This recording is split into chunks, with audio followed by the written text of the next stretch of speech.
سنتے ہیں اردو میں خصوصی اپڈیٹ۔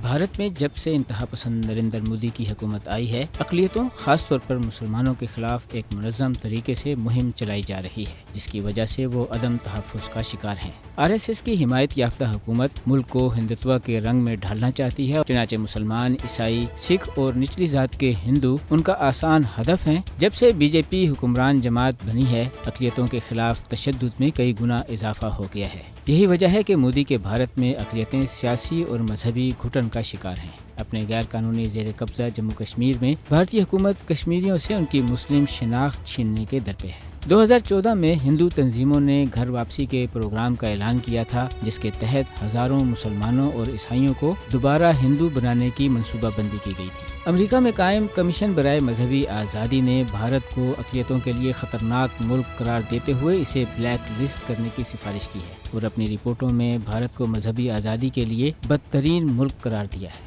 جبکہ شہریت کے ترمیمی قانون کو مسلمانوں سمیت دیگر اقلیتوں کے لیے خطرناک قرار دیا۔ مذہبی آزادی کی سب سے گری ہوئی اور خطرناک حد تک بگڑی ہوئی صورتحال دنیا کی سب سے بڑی نام نہاد جمہوریت بھارت میں ہے۔ سب سے زیادہ چونکا دینے والا اور پریشان کن اقدام شہریت ترمیمی قانون کی منظوری تھی، جس سے ممکنہ طور پر لاکھوں مسلمانوں کی حراست، ملک بدری اور بے وطنی کا خطرہ ہے۔ جنوبی ایشیا میں شہری آزادیوں پر نظر رکھنے والی south Asia state of minorities کی سالانہ رپورٹ میں بھی بھارت کو تنقید کا نشانہ بناتے ہوئے کہا گیا ہے کہ بھارتی شہریوں کے لیے قومی رجسٹر مسلمانوں کو ممکنہ طور پر اسٹیٹ لیس بنا سکتا ہے۔ بھارت کی سول سوسائٹی کے ارکان، انسانی حقوق کے وکلاء، سماجی کارکن، دانشور، صحافی اور لبرل طبقہ سب ہی حکومت کی اس اکثریت پسندی کی سوچ کے خلاف بول چکے ہیں، جس کی پاداش میں یہ تمام افراد انتہا پسند ہندوؤں کی دھمکیوں اور حملوں کا نشانہ بھی بن رہے ہیں۔ عالمی برادری کو چاہیے کہ بھارت میں اقلیتوں کے خلاف کیے جانے والے اقدامات کا نوٹس لے اور مودی حکومت کو جواب دہ بنائے۔